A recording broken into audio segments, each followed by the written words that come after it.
people, I hope you all are doing good. So guys, आज के video में हम लोग पढ़ेंगे meaning and significance of social transformation.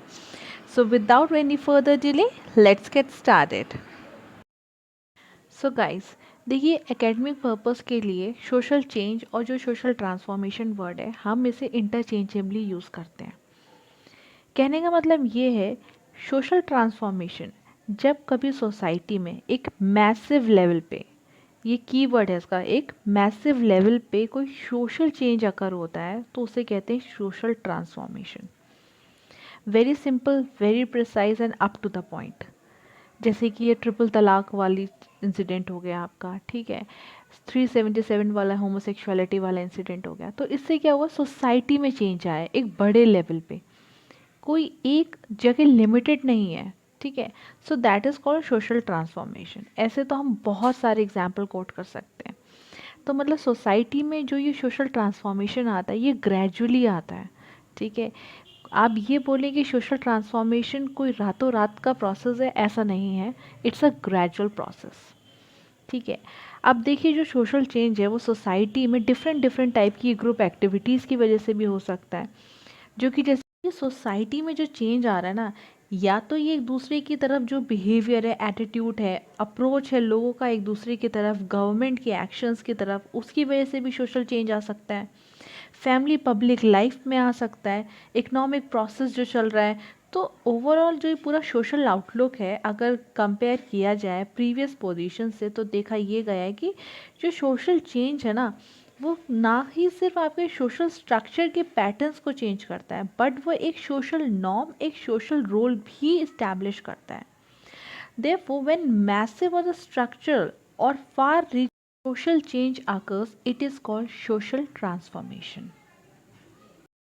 देखिए आपको ये समझना बहुत ज़रूरी है कि चेंज एक बेसिक रूल है नेचर का. मतलब नथिंग कैन बी स्टैटिक. समय के साथ साथ चेंजेस आएंगे सोसाइटी में तो उसी हिसाब से लॉ भी आपका आना चाहिए, अडेप्ट होना चाहिए सिचुएशन के हिसाब से. तो जैसे कि सोसाइटी में इतने सारे इनइक्वालिटीज़ एग्जिस्ट करती हैं, racism, casteism, gender inequality etcetera etcetera.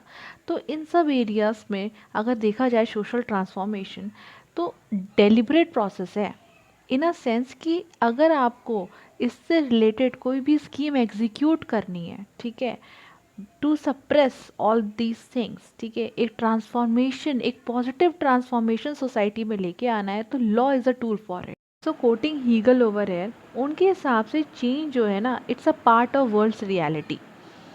किस लिए, टू सॉल्व द कॉन्ट्राडिक्शंस. अब ये जो कॉन्ट्राडिक्शंस है सोसाइटी में, जैसे कि इनइक्वालिटीज़ आप देख रहे हैं इतनी ज़्यादा है, तो ये कैसे सॉल्व हो सकती हैं, न्यू प्रिंसिपल्स के थ्रू सॉल्व हो सकती हैं जो कि आपका फर्दर डेवलपमेंट का एक बेस स्टैब्लिश करेगा. देखिए सोसाइटी में ना दो तरीके के लोग एग्जिस्ट करते हैं. एक वो जिन्हें सोसाइटी में चेंज पसंद होता है, they want to like go ahead with a positive transformation. एक प्रोग्रेसिव सोच के साथ वो आगे बढ़ना चाहते हैं, समाज में भी चाहते हैं कि इस तरीके का पॉजिटिव ट्रांसफॉर्मेशन आए और हम लोग उन इल प्रैक्टिसेस से आगे बढ़ें. जो सोसाइटी में इनइक्वालिटीज़ एग्जिस्ट करती हैं उससे ऊपर उठें. ये जो सोशल स्ट्रक्चरल इनइक्वालिटीज़ हैं सोसाइटी में, they want to get rid of it. दूसरी साइड वो जिन्हें चेंज बिल्कुल पसंद नहीं है and they are not understanding the fact कि these are like some ill practices, कुछ इनइक्वालिटीज़ हैं सोसाइटी में, उन्हें लगता है कि जो चल रहा है वही सही है. They want to stick with those old practices. So guys, I am not attacking an institution, it's a matter of fact. और ये हमें ट्रिपल तलाक वाले मामले में भी और कई सारे मामलों में देखने को मिला. यहाँ पे अगर हम जवाहरलाल नेहरू जी को कोट करें तो उन्होंने ये ऑब्जर्व किया जो सोसाइटी है ना बहुत ही कंजर्वेटिव है. They dislike changes. उनको वैसे ही रहना पसंद है.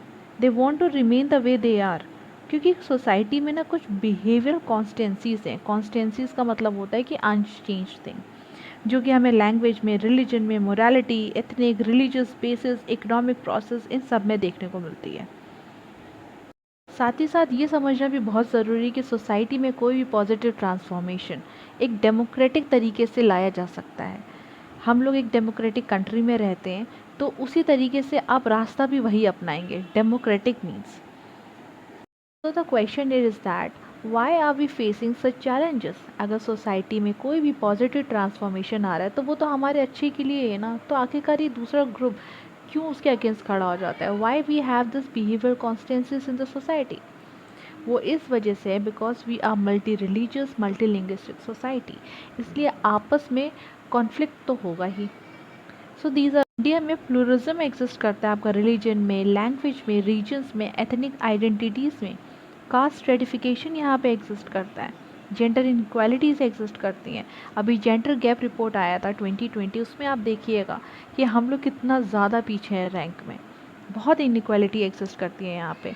पार्टिसिपेशन में देखा जाए तो women are lagging so behind. So these are like all the challenges to the society.